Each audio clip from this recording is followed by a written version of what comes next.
Fati for her presentation. And say that if she was working for me, I would be happy to have somebody like that speak on my behalf. However, I'm not as excited as she was. I think I counted her using the word excited 3 times. I'm not excited.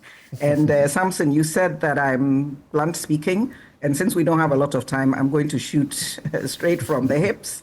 And also because we have an incoming government, and I think that we should expunge the word honeymoon from our lexicon. There's no time for honeymoons. They've got to hit the road running. And so all that they hear us say is for them to take action. There's no time for honeymoon. So if we're complaining about where we've been, it's because we want them to take us out of where we've been. So no time for that. Okay. Economy, no, I'm not living in the same economy, right? And I feel very sad when I hear, I have actually heard young people tell me that they do not plan to have children now or in the near future because they don't think they can afford to live the kind of lifestyle that will make them and their families comfortable if they have children. That's a very, very sad testimony. My husband and I were doing some math over the holiday period, and even though I'm a retired professor on contract, I retired as a full professor. I've been a full professor for a number of years. The kinds of investments and things that we could do when I was younger, when my salary on paper was about half of what it is now, we will not be able to do that today. We can't. And I'm just grateful that our children have completed, they finished with their higher education, they are living their lives, and we are not responsible for them. We do help other people, as everybody in Ghana does, but many of the kinds of things that we did, I've told myself I would like to have a new car. There are 2 reasons why I can't have one or won't have one. One is that I can't afford it. And 2 is that the way people drive on the streets, every day my car will be in the shop. The people drive big cars, scrape past me with their police escorts, wave their hands at me because I haven't moved fast enough. And please, I hope the NDC is listening. We don't want to see that kind of entitlement on our streets. So the economy, no. It's easy to use statistics. We feel it, right? And as somebody who educates and I teach research methods and we use statistics, we say that if 2 people participate in a survey, you want to have 100 participants in your survey, you get only 2. One says yes, one says no, and then you say 50% of people said yes, 50% said no. You can use statistics to bamboozle us, right? And it's like, wow, 50% sounds great, but you had only 2 people participate in your survey. So those numbers, the GDP and so on, it's really how we live. One of the things the president said was about how much we are earning from gold. Angela said she was disappointed about what was not said about Galamsey. If we are earning all this money from gold, I think the price of gold went up by about 40% last year. We're earning all this money from gold. And yet, again, Angela used the word ecocide, and yet we are killing each other. How much of that money are we going to use for people's health? We hear that in especially the Ashanti region, the cases of renal failure have gone up. How much does it cost for us for those treatments? These new hospitals, are they going to be able to do that? So please, right? Let me also move quickly to education because this is where I'm connected. There are a number of things that are just heartbreaking. We can send people to school, but if they are functionally literate, it doesn't mean a thing. They go through the system, they come out, we receive them at the higher level, right? That's when you would think that they could string a sentence together and spell. And we are seeing students who make it through who are functionally illiterate. So what is the point of sending them to school? Apparently, and anyone can correct me, the school feeding that is given at the SHS level at the moment, is it 1 cedi 50 pesos? Did it go up? I don't know. Right now, a ball of kenke, and the 1 cedi 50 pesos is for 60. A day. A ball of kenke is between 4 and 5 cedis. So in other words, 4 or 3 children will share 1 ball of kenke for the whole day in school, right? What does that mean for the parents who are sending their children into these schools? We know, the rest of us, we are subsidizing the free SHS. And yet, PTAs are not allowed to talk about this.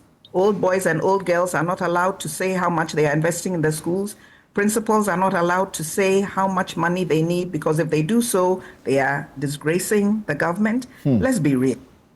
Free SHS is being subsidized by Ghanaian taxpayers, and it's not making its way into the statistics. I know parents who have to go to school every weekend to take food to their kids, but have to take enough food for 5 or 6 children so that whose parents cannot afford to do this can enjoy from the parents who are able to do this for their children. WASSCE results are late. I'm sitting right now. We are wondering when we are going to admit our first-year students. We are told that government owes the West African Exams Council. So if we've got all these amazing figures for revenues, why haven't we paid? Why do we still have to wait? Why does our academic year have to get messed up? What about children who want to study in other parts of the world, who cannot go, and in fact, who will not go because they do not have their results? And I want to serve notice to the NDC because, Samson, you've assured me they are listening.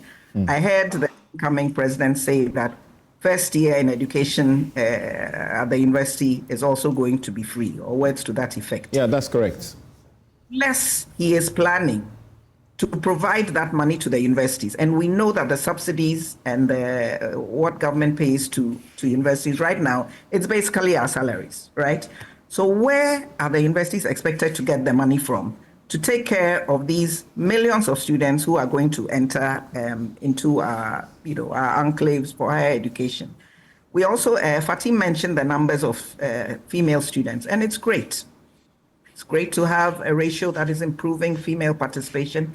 Sexual harassment is a major issue in our secondary. Those who do research in the schools, both SHS and JHS, major issue is sexual harassment, rape. These cases are brushed under the carpet.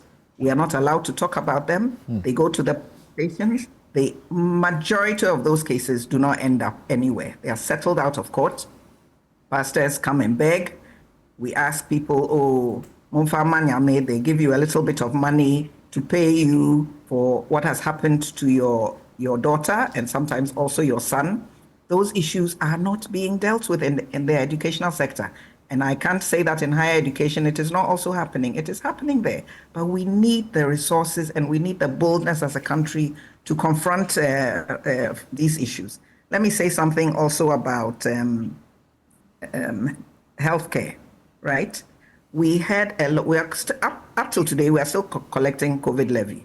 I go somewhere, I look at how much I'm paying in taxes, both NHIS, tourism tax, COVID levy, and so on. And till today, we do not know how much money Frontiers made as a company. I read somewhere that government got about 6.4 million in 2021 or 2020, and that Frontiers made 86 point something million. I wrote those figures down, right? How is one company making so much money and government is not earning not even a fraction of what a company makes? So when we are sitting back as cynics and we say, well, that money that Frontiers made is just being distributed among party faithfuls who enabled Frontiers to be sole selected for this job, what does that mean for the health sector? Where is that money going? What has it done? You've got hospitals. Samson, you talked about commissioning. Are we going to get the healthcare personnel to work there? We always hear months, people have been posted, nurses, lab technicians, they have not been paid. Where is the money going? We can't just have a building and it's not staffed with people. And when the people are there, do you incentivize them? Do you make them feel, I'm so proud to be working in this area? Do you think beyond the box and say, okay, I'm sending people to any of that long list of hospitals that Fatih mentioned? Will there be housing for them? Will there be a school for their children to go to? Or are they all going to run back to Accra? Let me say one last thing on Galamsey so that, and COVID.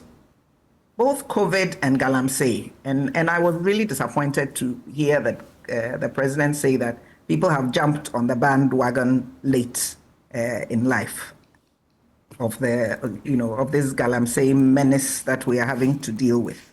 There are so many people, individuals and organizations.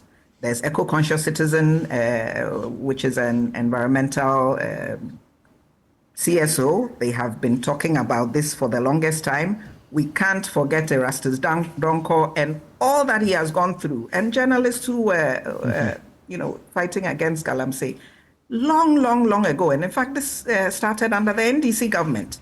And Akosua promised that when he comes, he's going to deal with it. So he inherited a government from a previous government where already this kind of social activism was occurring. The Ghana Academy of Arts and Sciences, of which I'm a fellow, has done numerous position papers, policy suggestions.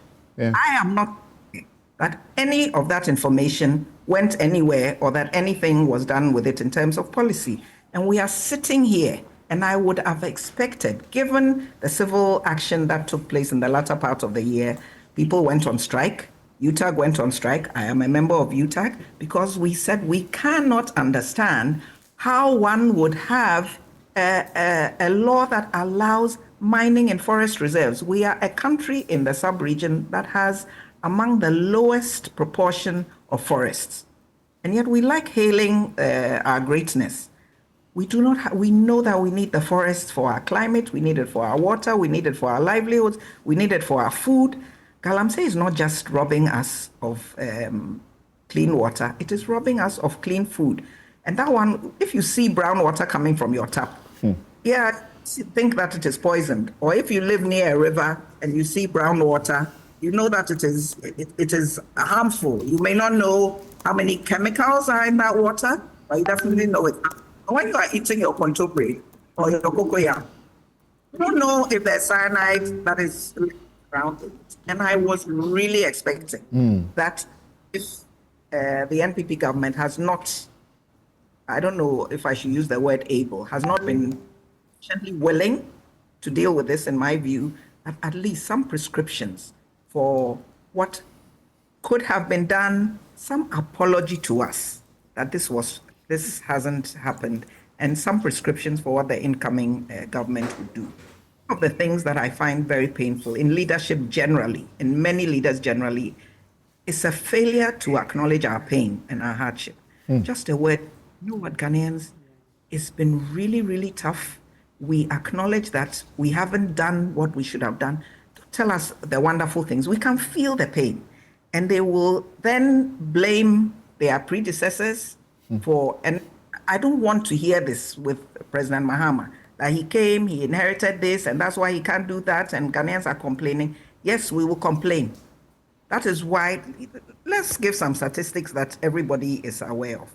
When the NDC won the election